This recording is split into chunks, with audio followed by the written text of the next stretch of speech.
Okay, guys, welcome back to another episode of Rotten Reviews. I'm trying to do more of these videos, but it looks like I'm stuck to doing one or maybe at the most two per week, not several. In any case, I'm having a good time, so I'm going to talk about, on this edition, I'm going to talk about Ad Astra, starring Brad Pitt, and notably Tommy Lee Jones, Donald Sutherland, and Liv Tyler.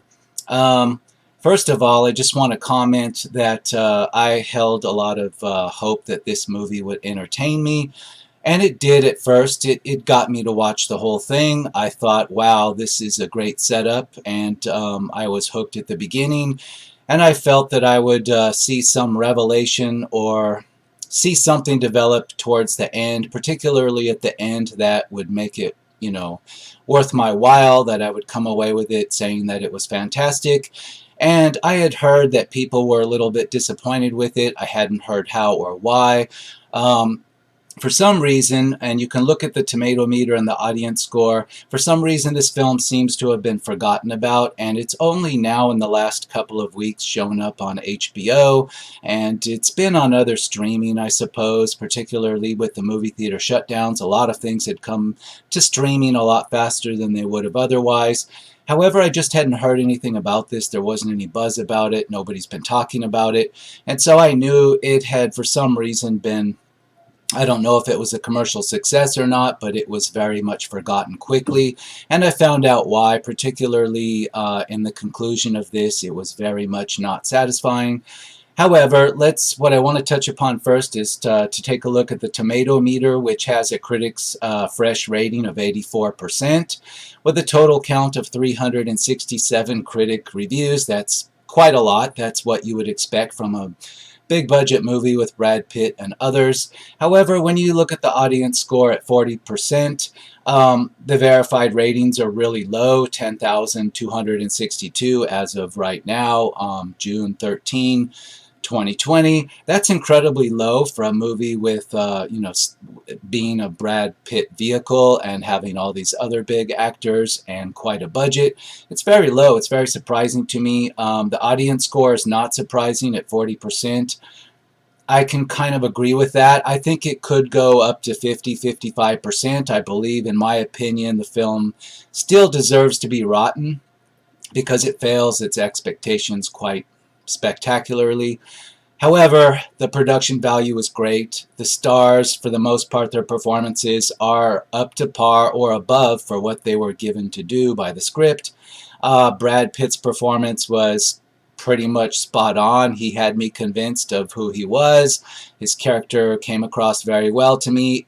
It was part of the compelling nature of the beginning of the film that made sure I watched the whole thing, that I was along for the ride. So I can say Brad Pitt did a very good job. His performance, some have said it seemed wooden from what I've read. It was supposed to be, but he did a great job of showing somebody that was trying to evaluate his own mental health, not sure of his own mental health.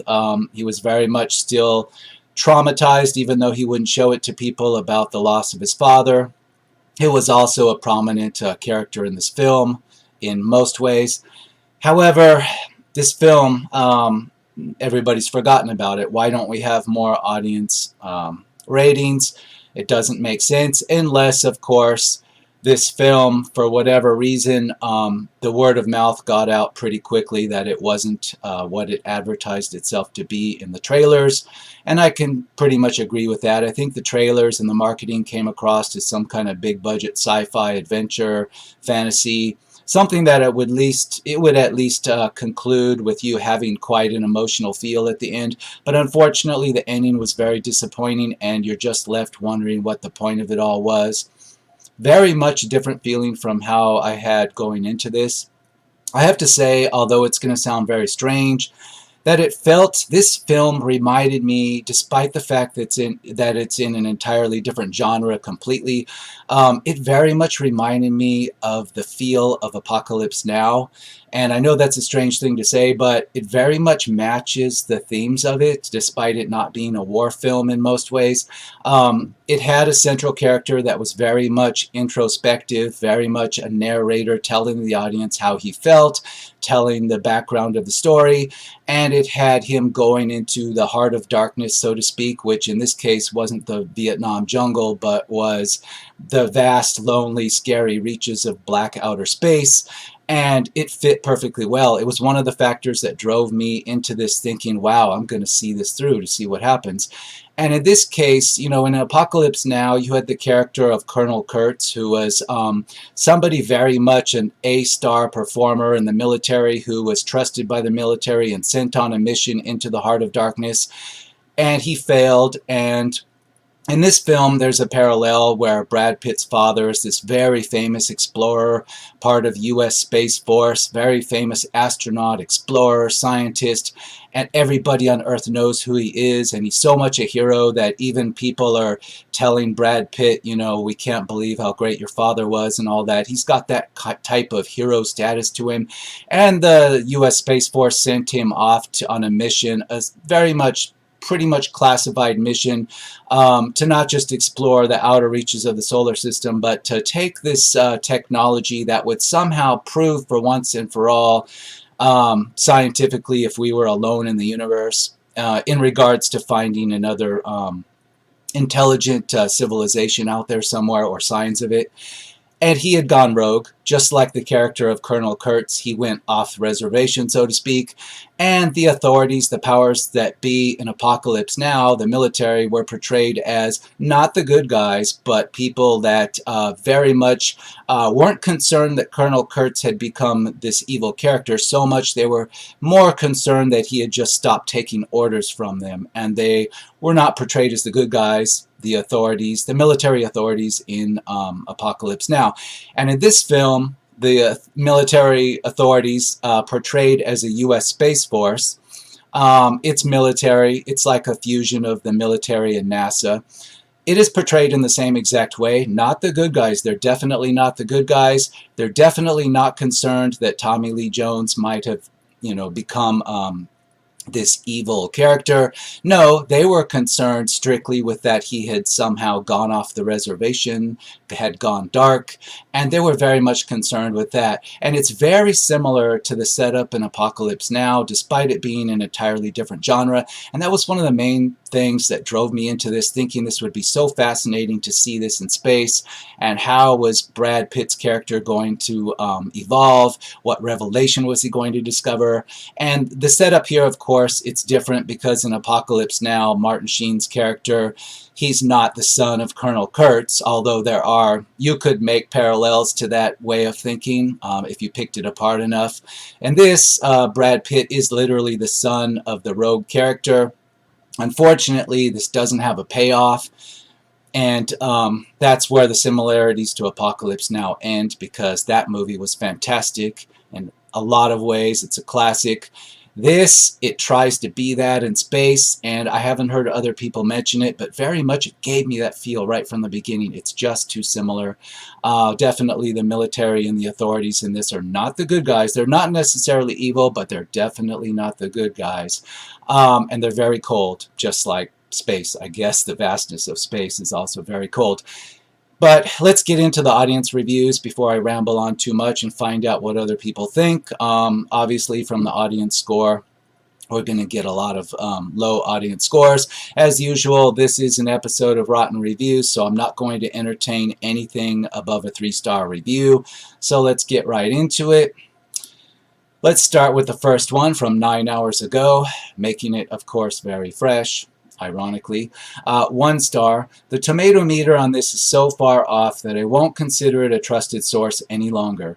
This is one of the worst big budget movies I've ever seen. If Brad Pitt wasn't acting, this would be a 7% movie. Horrible, unrealistic writing. Somehow the alarm system can give the exact emergency message for every scenario. Why?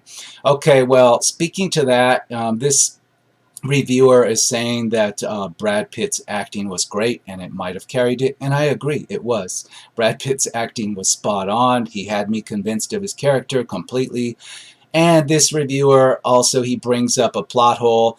I didn't actually make a list of plot holes to do this review because the movie actually had me hooked deep enough that I didn't think that was necessary. It wasn't until I got to the conclusion of this that I was disappointed enough that I would think back on logical errors, and there are some.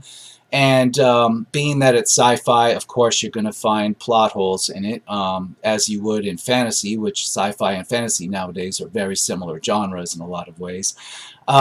Yes, there are scientific problems with it too, logical problems about the nature of they're still using rockets to get to the outer reaches of the solar system, and yet they have antimatter. It's shown that the major, doomsday plot device in this, that's really not the driver of this film, by the way. There is a doomsday plot device that Brad Pitt has to defuse, but it's very much not the driver of this plot, and that it wasn't. It's not the central focus of it, even though plot-wise it might look like it if you are plotting this on a piece of paper. They're using antimatter matter reactors, and yet somehow they're still using rockets like we have, and a lot of it doesn't add up. Like when you break down the logic of the science in this near future, the movie calls this literally a very near future. It doesn't quite add up for me, and picking that apart wasn't on my agenda at the beginning because I was still captivated at the beginning and middle of this movie to find out how it would end. But yeah, there are plot problems, but I'm not going to speak about a lot of them because I don't think they're the major flaw here. The major flaw is that you're left with no resolution to anything at the end. But let's move on through these reviews. 2.5 stars, 13 hours ago. Not nearly as good as Interstellar, but also not terrible either. Just a good middle-of-the-road film. Movie was almost entirely Brad Pitt. True. Tommy Lee Jones was only in about 10 minutes of it at the end. That's also true. Liv Tyler had 0 speaking parts. True. Coolest part of the film was showing you what humans are capable of in the future in outer space, like commercial travel to the moon. Movie was more about a father-son relationship than actually saving the world. Very true. Had some cool scenes, but the ending didn't really deliver. Exactly. I think they're spot on with this review, yet they still gave it 2.5 stars, and they're forcing me also to say, well, if I had to give this a star rating, yeah, I would give it 2.5 stars, despite the fact that I feel it should still be rotten. It's not rotten by too much, but that ending, if they came out with a different cut of this that had an ending that was satisfying, padded the runtime a little to give Tommy Lee Jones' character more setup to more of an answer of just, was he insane, or was he mistaken, or was he the victim of long-term space flight? It didn't really tell you that. So when Tommy Lee Jones' character suicided himself at the end, it was something that made sense with the plot, and it's the way I would have probably written it as well. But since it wasn't set up, and Tommy Lee Jones' character wasn't set up hardly at all, like if he had 10 minutes at that in the film, it might not have even been 10 whole minutes. Brad Pitt's recollections of him and feelings for him wasn't enough to characterize him enough to make his suicide at the end, impactful. It wasn't a resolution to anything. And just that, Brad Pitt finally let go. Brad Pitt's character finally let go of his father at the end, literally let go of him. That was kind of a resolution, but it felt completely meaningless because everything else in the film wasn't resolved. And at the end, Brad Pitt's character was back on Earth in the exact same place, standing in the same place with the exact same conditions, in no better or worse shape, with nothing resolved, unchanged, unscathed, and everything was at the beginning. It went right back to the beginning, almost making the entire film pointless. Yes, the plot elements were resolved, but nothing was emotionally resolved. There was no character arc. Nobody was transformed. And you were left with Tommy Lee Jones. You didn't really know if Tommy Lee Jones had gone crazy and killed his other team members on the mission, or they had mutinied against him and his response had been to kill them all.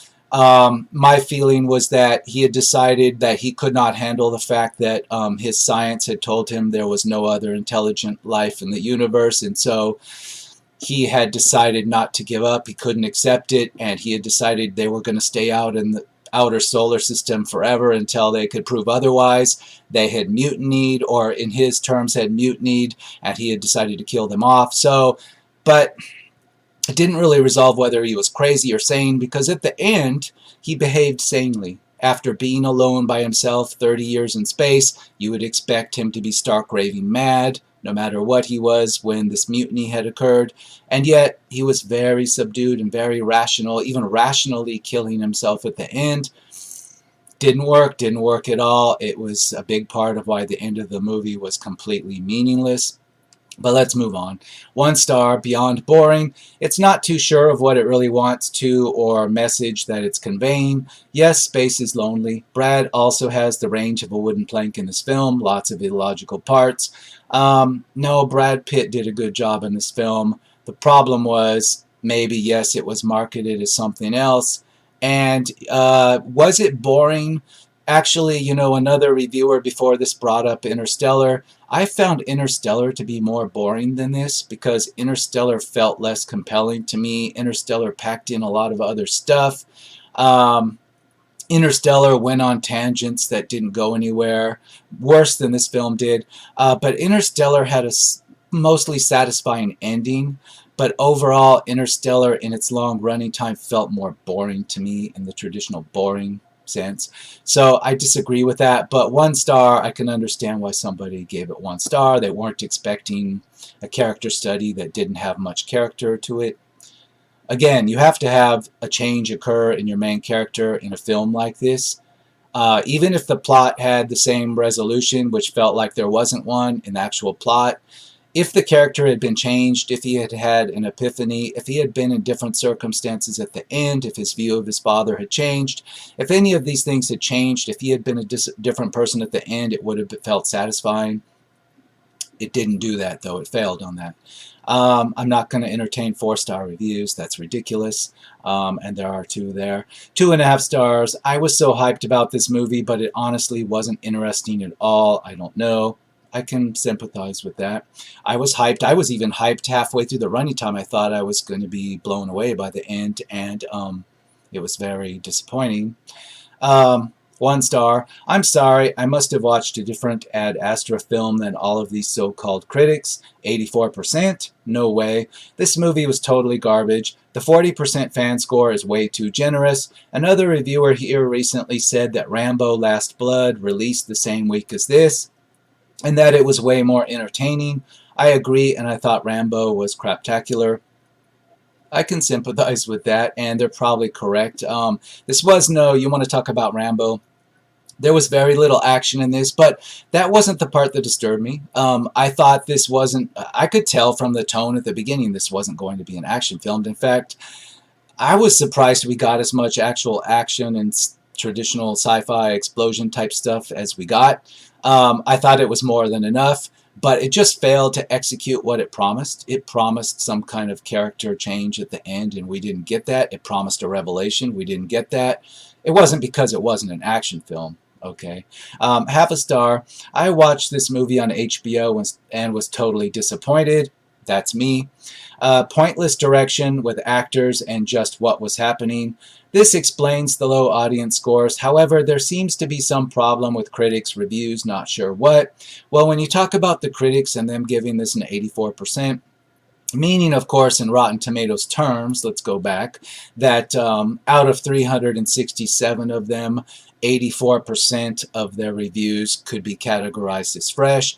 But you have to remember that Rotten Tomatoes, that's not saying these are all good reviews. If you look at the actual fresh reviews from critics, a lot of them word for word read like negative reviews, but yet for some reason they're categorized as fresh. It's like this on all movies on Rotten Tomatoes. But if you want to speak to why so many of them liked this, maybe they liked the budget, the effects, and the character study portions that worked before we got to the end, and they just discount the fact that there was no real resolution and they chalk it up to artistic style. That's the way a lot of critics are. So I can understand why they liked it more. But as for, an audience member like myself wanting to come away with this feeling something, there wasn't anything at the end to feel. It was just a whole lot of, well, what else is on, because I didn't get anything out of this. So yeah, there's a disconnect between the critics considering this some form of art and the audience members wanting to get something out of it. You know, when you pay money, you do want to get something out of it. When the average person goes to a museum, you know, a lot of museums you don't pay to get in. Some you do, some you don't. But you don't expect to be purchasing a product there. So if you get something from looking at paintings or sculptures or whatever kind of art it is, if you don't get something out of it, or if you get something out of some of it, you're not really pissed off because you're not purchasing a product. However, when you go into a movie theater, or even when you watch HBO, you've paid for it, so you're expecting to be entertained because you've purchased something, you've purchased a service at the least. Yeah, you're a lot harsher than a critic would be, who's often seeing this for free, so you have to take that into account. Let's read this 3-star from 3 days ago. What started as a promising plot of a talented astronaut, Brad Pitt, with the mission of making contact with his father in order to save the planet, transitions into an entirely predictable sequence of Pitt's numerous barriers to reaching his father. While the stakes seem high, the viewer fails to gain any sort of connection to the characters, which makes most of the film seem pointless, and by the time the hour-and-a-half mark rolls by, I just wanted the movie to be over. Yeah, I mostly agree with that. You know, I thought Brad Pitt's character, it was enough. Like, I felt a connection to it. I understand what kind of person he was. But Tommy Lee Jones, his father, no, it didn't work. His very few sequences of video of him, it wasn't enough. And Donald Sutherland, you know, nobody's mentioned Donald Sutherland. He has a role in this. He didn't do a bad job, but yet, what was he there for? He's capable of so much more. I guess he was just there to lend credits to it, or maybe he was involved as an executive producer. I don't know. I don't know what's going on here, but I know Donald Sutherland was wasted in this. Tommy Lee Jones, he's been in bad performances. He's had bad performances before. His performance wasn't bad. It just, there wasn't a whole lot there to make it mean anything. Kind of hard to understand why there's big name actors in these roles and yet they're underutilized. They're just there to get their names in the credits, I guess, to get people to see the movie. I'm just speculating because I don't know. It doesn't make a lot of sense to me. Yeah, this reviewer talks about, you know, the plot where Brad Pitt's not just there to find his father. That's his personal mission that he's doing against orders, actually, by the end. Brad Pitt's actually sent on a mission to save the world because there's an antimatter reactor of some sort on board his father's ship that, despite being located in the orbit of Neptune, it's going to be powerful enough radiation-wise to kill everybody on Earth if it detonates. Okay, but despite the logic problems with that, that's not the driving force of the movie. It never once feels like it is. You have the military briefing Brad Pitt on this, and you know, you think that's going to take over as the driving force of the movie, but it's really not. It's not the driving force of the plot, despite on paper writing it down it would seem to be, but it's not. Brad Pitt's psychological state and his quest to figure out if is he sane, is he not, his quest to find out what happened to his father, that's actually the driving force behind the plot. Not, and that's, you know, maybe that's a problem with the script. Why did they didn't have to have this, they didn't need this antimatter reactor part of the plot to even be there to make this work. You know, it's like it was put there, but it didn't need to be there at all. 2 stars. I love Tommy Lee Jones. He is one of my all-time favorites, so I went into this film wanting to like it. I also really love a good science fiction movie, one which explores regions of scientific possibilities using a good story, with well-developed characters who live in that reality and take us along for the ride. The major problem that I had with this film is that I never believed the characters. The characters lack development and reference. You are supposed to be drawn into the film. Yeah, they're not. Just, you know, Brad Pitt aside, none of the other characters were developed. They were there. They performed well. You know, you can look at Liv Tyler playing the main character's wife. She has no words to speak. She's there. She's there effectively to be what she is. She's his wife, and you see that he's estranged from her, that he never had a connection to her, and he's wondering why, and he actually conveys that he knows he's failed, that he had a failed marriage because he couldn't connect to her, and he connects that to, you know, the loss of his dad. That all works, but again, there's not enough there to make this to make the ending work with his father. There's not enough there, and I think mostly it's his father that wasn't characterized enough.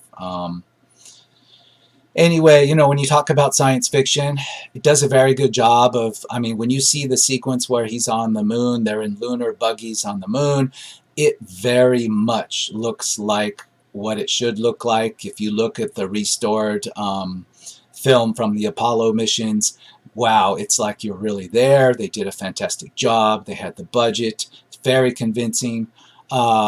It works in every way, and yet it doesn't add anything to where the movie goes at the end, and that's unfortunate. It's very unfortunate.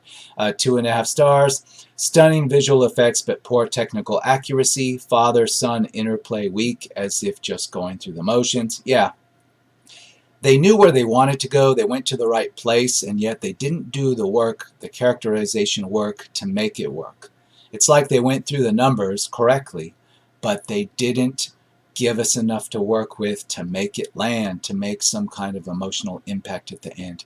2.5 stars. Honestly, this was really bad. The story was very confusing. I was expecting more of an interesting story and at least a little action. 3.5 stars. I'm not going to read that. 4.5 stars. I'm sorry, don't believe you. 5 stars, 4 stars. Nope, we're going to the next page. Sorry about that. That's just not. This is Rotten Reviews for a reason. 1 star, fell asleep, enough said. Yeah, I could see that. But then again, you would have probably fallen asleep to Interstellar as well, because I actually thought that was a bit more boring, and it felt longer than this. 0.5 star. Contender for the worst movie I've ever seen. Trash. It's not that bad. I've reviewed a few of those. It's not quite that bad. 2.5 star. The last time that the movies went to Neptune was in the movie Event Horizon. That's true. I had a couple of callbacks to that too, watching this, that I found to be more entertaining and that this film sometimes tries to copy. It was extremely disappointing, though, considering how good special effects were and the way that the story made it a foregone conclusion that this was the future of space travel. However, Brad Pitt's constant abandonment issues throughout the entire film, and Tommy Lee Jones' ridiculous psychotic portrayal at the end ruined. Yeah. It did seem like they snuck a few Event Horizon visuals in there. There was a scene where the main character, Brad Pitt, and Ruth Negga's character, they were standing in a hallway on Mars, and the lights kind of pulsed and, you know, moved behind them in ways that, in particular when they were on Mars, which was in an underground base, it felt like they were trying to mimic the visuals of Event Horizon. There's no question about that. It was very minor, but yeah, it was there. 0.5 star. Lame doesn't begin to describe how inane and insipid the script is, and not even the vaguest attempt to make remotely believable science or flesh out the characters. Better special effects, acting, and dialogue and gravity. Wasn't even any tension or drama in Ad Astra. Crappy direction. Every scene was like a first rehearsal walkthrough. Story, such as it was nothing but predictable cliches with a dash of Deus Ex Machina and dead-end plot diversions. Like the rabid baboons incident, yeah, it seemed like a lot of things were cool in a way, but they never added anything. They were like distractions, time fillers, diversions, if you will.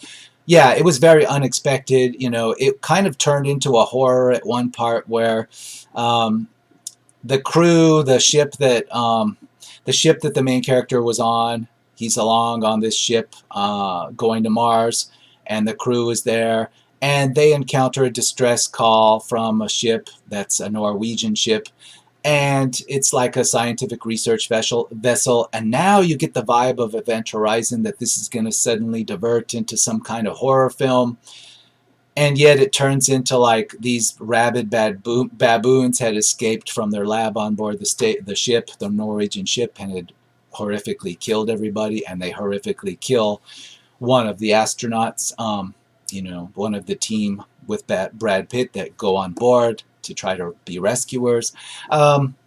it side diverted into a horror there, and the baboon thing was good. It was fresh. I hadn't seen that before, and it was very much unexpected, but it didn't add anything, and it wasn't part of the driving plot. Like I said, the driving thing was the mystery with the main character's father, and yet that was just a side diversion.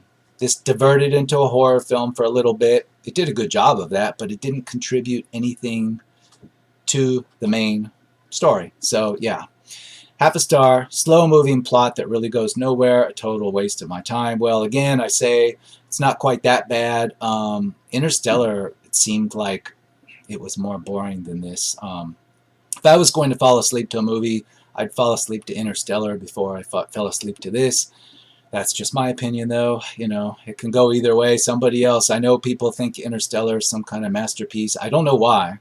There's nothing particularly new in it, and it's just as boring as this. Maybe the budget was higher. I'm sure it was, but um, again, I found Interstellar to be harder to get through. 2 stars. Writing was awful all over the place, and realism is nowhere to be seen. Yeah, there's a lot to be seen with the realism. The problem, for me is they're still using rockets, yet they have all this other technology. It doesn't make a lot of sense. If again the part of the plot to use all these resources on a super secret mission involving an antimatter reactor, to go into the reaches of the solar system, which is incredibly risky and expensive and dangerous, just to try to see if you can detect signals from what could be another intelligent civilization out there in the universe somewhere. It doesn't make sense. Why don't they send probes? And if we have this antimatter technology, why don't you see more of this in use in Earth and in other stuff? It doesn't make a lot of sense. And yeah, there's a lot of other problems behind that too. It's like, a lot of world building in sci-fi nowadays, it has these problems. There's not enough thought put into it. Like, one thing is portrayed one way, yet there's no thought put into what other things would have to be in place and what other changes would have occurred to make this realistic. Yeah, it's just not. There are also there's a sense that we've carried our different nationality warfare problems on Earth into space and to the moon, certainly, and to Mars, and yet there's no setup as to why this is and how. Although in this film the U.S. Space Force and the United States is portrayed as an even greater imperial power, like magnified beyond what we have today, and yet on the moon we can't control pirates that are attacking our people in certain places. It doesn't make a lot of sense. It really doesn't. Half a star. The most boring movie of all times. I rather prefer having diarrhea for 3 days than watching this movie. I am shocked, or chalked, as they spelled it. How can a story like this be released? Well, I've seen worse, so I don't have to ask that question. It's not down to half a star. But yeah, if you're expecting some kind of action sci-fi thriller, yeah, you're going to be pissed off. If you went into the theater expecting that and you got this, you're really going to be upset. Again, I saw this on HBO. I already knew it was a slow-moving movie. I was expecting something along the lines of Interstellar, and at first I was pleased that it wasn't, like I said, because I didn't find it as boring, but then it went completely nowhere. 1.5 stars. Visually well made and an all-star lineup. Despite the superb actors, the director felt that it needed to be narrated as if such talented actors couldn't demonstrate suppressed emotions as the plot demands. Aside from just a couple of scenes, the only thing that made me know the difference between settings was the color scheme, Mars red, moon gray, and a full-scale rocket launch from the moon tells me that no one did really any science in the sci-fi. Yeah, that's a nitpick, but there are so many. Yeah, they need this massive rocket to launch from the moon to go to Mars, but we know that that's not what's required from the moon. That's the point of having rocket launches from the moon to go to Mars. You wouldn't need this gigantic rocket to do it. You need that gigantic rocket with all that propellant to escape Earth's gravity, not from the moon. There's a lot of problems like that, but if I were to spend time on that, I could fill notebook sheets with that, and that's not the point. My point, I think I've made, is that as a story, this just fails. It doesn't lead you to any point. There's no character arcs resolved. There's no plot point that's satisfactorily resolved. I mean, at the beginning, for example, the question is, did Tommy Lee Jones, did his team find any evidence of, another civilization out there somewhere amongst the stars, radio waves, thermal, something, some electromagnetic spectrum that we would detect them? Well, obviously they didn't. That's answered in the movie. But because of the way it's answered, and because nobody seems to care that that was answered at the end of the film, they really don't. It's not satisfying at all, and we're left no better off than we were at the beginning, and it fails as a story because of that, and because this Brad Pitt's character is no better off for worse. He hasn't changed. Nothing's been resolved at the end of this. Even the relationship with his wife, they kind of have her show up again as though she's still there hovering around. Whether she's with him or not, you don't know. But nothing's changed from the beginning of the movie. Literally nothing. And the story fails because of that. So I agree with the 40% audience score. I think it could go higher, but it would not cross out of rotten territory for me. You could watch this just to pass time, to get some cool effects out of it, particularly the lunar sequences. It's fantastic, very realistic. But as far as getting something out of this, walking away from this feeling satisfied, you will not. I haven't met anybody that has. I was not. And I expected, a slow-moving story, and I was not satisfied at the end of this. I felt that I had wasted my time. So that's my conclusion. I'm not going to go through pages more of this to try to pound it harder. And so I will see you on the next episode of Rotten Reviews.